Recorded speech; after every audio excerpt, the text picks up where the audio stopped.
Hey guys, I'm Aaron from PhoneDog.com. The QWERTY-based smartphones, they keep coming out. On one hand, you have the Motorola CLIQ 2, announced at CES, it's in the house now, and it's a huge improvement over the original CLIQ device. Better display, Android 2.2, better keyboard, all around, build quality much better than the original device. On the other hand, you have the T-Mobile G2, awesome device. It's right up there with the T-Mobile MyTouch 4G, the Nexus S, and some of the other high-end devices on T-Mobile. Which one's going to win? We're going to find out in the dogfight. But first, special thanks to our friends at Best Buy Mobile. They've hooked us up with two of these and two of these so we can give them to you in the One Paw Bandit game. One thing I like about Best Buy Mobile, you walk out working. So if you go in to buy either one of these, they'll help you set up your email, set up your web, and make sure you're walking out working. Enough of that, let's get into the dogfight. Special thanks to our T-Mobile, Motorola, and HTC PR friends. Which one's going to win? We'll find out starting right now. Okay, so here you have two great QWERTY options on T-Mobile. On the left side, you have the Motorola CLIQ 2, which, I keep saying this, but it's a huge upgrade from the original device. Just all around, it feels much better. The chrome accents look better. The hinge is nice and snappy, pops into place with a strong click. And the keyboard's been improved as well. You can see it's this honeycomb layout, nice rubberized texture. So all around, it feels like a much higher end device as opposed to the original CLIQ. Then you have the T-Mobile G2 made by HTC, as you can see, and this is really a high-end device. This is, top of the line, up there with MyTouch 4G and Nexus S. And as of this video, this is selling for $99.99. This is also selling for $99.99. If you have an Even More Plus plan, this is where the difference is, though. It's $399 straight out on this one, $499 straight out on the G2. So it's a little pricey on the full retail side, especially when you can get the MyTouch 4G for $50 cheaper full retail, but still, the build quality on this device, and actually on both of these devices, is very good. Both are running Android 2.2. This is running MOTOBLUR over Android 2.2. This is running a stock version, for the most part, of Android 2.2. And you can just see in the design changes down here in the dock, the notification bars are slightly different. And you can see just with the home screens, you have your 7 home screens here, excuse me, and you have 7 here, but you can notice minor differences in the icons and things of that nature. And then when you scroll up and you scroll down, you see the home icon. So little minor changes, but when you get a little bit deeper into the applications, I do think MOTOBLUR helps those people that are new to the Android platform. So that said, let's take a look at the build quality or the body of these devices. Micro USB charging port on the left side of the CLIQ. You have your camera shortcut button, huge. I'm a big fan of camera shortcut buttons because, I have shaky hands and most people do. So when you go to take a picture, you have that camera shortcut button, you can autofocus and take it from there.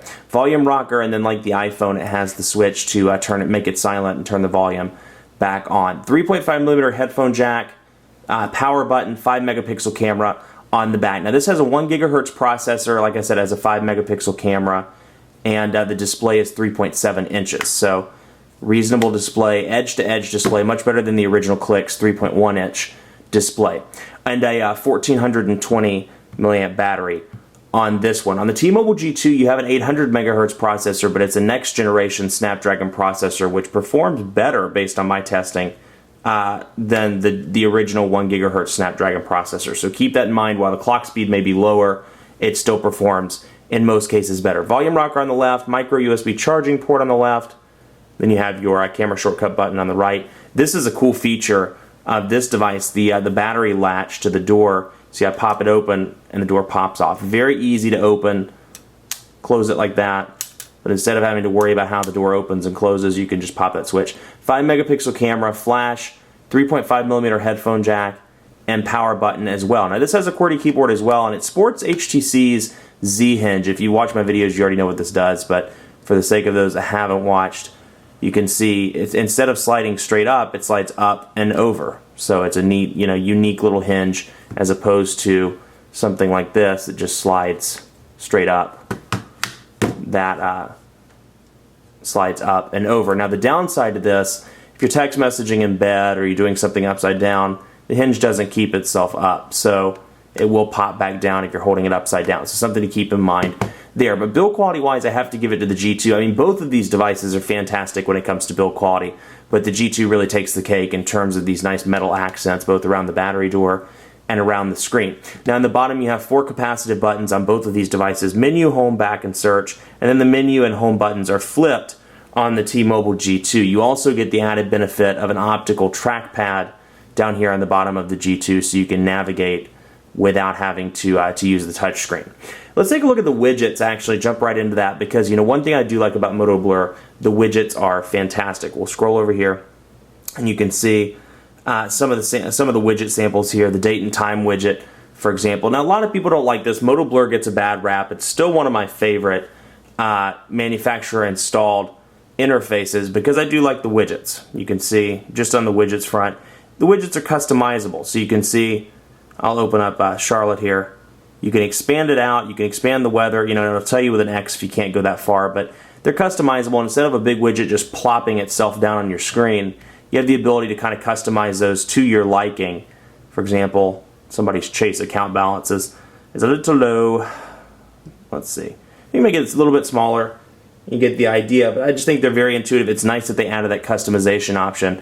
And for somebody that has some home screens that are pretty much filled, you can customize your widgets around a little bit to make those a little bit larger or a little bit smaller as you see fit. Motorola widgets include airplane toggle or airplane mode toggle, those little toggles you saw at the top, Bluetooth where you can turn it on and off just through the widget, music player, contact stuff, contact quick tasks, which are where you can set 3 or 4 contacts on one screen and dial those directly, messages, news, social networking, sticky note, weather, world clock, etc. And then you have the typical Android application or Android widgets as well. They're just separated into different folders. So you have your typical power control, news and weather, things of that nature. On this one, it is a stock Android build for the most part. So when we go to widgets on this one, you're going to see just the option to add widgets. And you're going to see the typical Android widgets: calendar, Facebook, finance, Google Voice, which comes pre-installed, news and weather, the power control. Quick keys is something that's a little bit different on this device. This is a G2 thing, not a stock Android thing. But when we open it up, you can see that on the bottom of the keyboard there are 3 quick keys here, and you press one, and it'll allow you to set a shortcut to, let's say, Google. Let's say we use Google Translate a lot. Quick key number 3 is assigned. So whenever I click on that, it's going to pop me right into Google Translate. Or if I don't want to open the keyboard, I can use the widget on the main screen. Now, one interesting thing about this device, as I've said in previous videos, it comes with literally every Google application known to man out of the box. It has, in addition to things like Amazon MP3, it has Google Goggles, it has Finance, it has Search, it has SkyMap, Translate, Maps, you name it. Look through here and you can see those on this other screen as well. Shopper, Earth, My Tracks, Listen, Google Talk, and that's fine. It's nice, they're promoting their own product, but for the people that don't want Earth or don't want Shopper or don't want Goggles, there's no option to uninstall on this device. You have to keep those on. So, it's just one of those things. It's kind of a space hog. And for me, I use probably, out of all these applications, I use Maps and Talk and Finance, and that's about it. I would get rid of the rest, and like Earth and SkyMap and things like that and Translate. But I can't do that because they're unable to be installed. So, it's a minor setback there, but otherwise, you'll see T-Mobile has a few pre-installed applications. It has My Account, My Device Help, Visual Voicemail, which comes free with your T-Mobile plan, Wi-Fi calling, which if you're ever in a dead spot and you have a Wi-Fi connection, you can jump on Wi-Fi and make phone calls. So nice perks on the T-Mobile side, that they've added into this. And then you can see a few applications I've installed like Quadrant Standard, Twitter, etc. Go into this one, and you see very similar, except for the blur, kind of the blur programs. You have accounts, but you have 3G mobile hotspot in this. This serves as a hotspot as well. There's just no button or no application for it. You have to go into settings and turn it on through wireless and networks. You can see tethering and portable hotspot right there. But anyway, this one has 3G mobile hotspot, Amazon MP3, Blockbuster pre-installed, DLNA support, and you can see some MOTOBLUR stuff like files. And then you have the Android stuff, Marketplace or Android Market, and the T-Mobile stuff, My Account, My Device Help, and then scroll down T-Mobile's App Pack, and then you have Wi-Fi calling and visual voicemail on this one as well. So it's nice to see that they're putting those applications on mid-range smartphones and on high-end smartphones as well. Let's jump right into messaging so we can see the keyboard differences on both of these devices. We'll jump in on this one. You can see I've already used a draft for a video. Now you have a couple different options on this one. You have swipe in the Android keyboard in terms of on-screen options. I'm not a big fan of swipe. I don't work well with it. But I'm sure a lot of people are, and it's a great product. So, But for me, I would stick with the Android 2.2 keyboard, but you can see, let's go to the Quick Brown Fox is overpaid. Quick Brown Fox is overpaid, and you can see I type relatively quickly, but for somebody who's used to a multi-touch keyboard or something fast, I don't find the performance of this one to be as fast. It's not multi-touch so far as I can tell. But you can use it in portrait and or in landscape if you don't have the keyboard up for whatever reason. But once you open that keyboard, this, I continue to say, this is my favorite physical QWERTY keyboard on the market. So it's absolutely fantastic. Fox is overpaid. Type it again. You can see some symbols over here, the @ www.com, and you have a dedicated spacebar row down here with your quick keys, so it doesn't get lost in the text. So it also looks like a physical computer keyboard, thus making it easier to type on. You have your caps locks on both sides. So very well thought out keyboard, and overall I've been pleased with it. Now of course you have swipe as well, like I said. On this one you have swipe, but you also have Motorola's multi-touch keyboard, which I've said before, and I'll say again, it's one of my absolute favorite on-screen QWERTY keyboards on the market. It's a little harder to type on this one because it's a 3.7-inch display, but you can see, even with auto-correction, just wonderful keyboard. It works incredibly well on the Droid X thanks to that 4.3-inch display, but this is a dogfight between these two devices. But you can see, portrait and landscape as well, absolutely fantastic keyboard. Now this one comes with swipe as well, so if that's your thing and you want to use swipe, you can always click over to that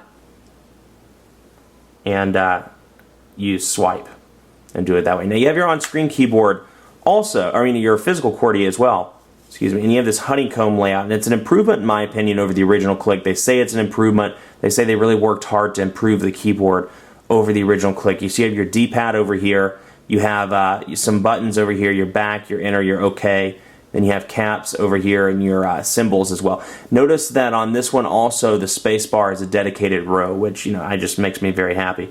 Let's do the quick. Let's mix it up. The quick. No. Green cat ate my food. The quick green cat ate my food. So you can see, quick and easy to type on. Now I've been working with this thing for about a week, and the keys, I've been typing on it every now and again, not full time by any means because this isn't my device, but I've been typing on it back and forth, and the keys still are a little bit tight for my liking. It's a little bit harder to type on. I expect over the course of 3 weeks or a month or 5 weeks for that to soften up a little bit, but for the most part, the keys have been a little bit tight, and I've been resorting to the on-screen keyboard.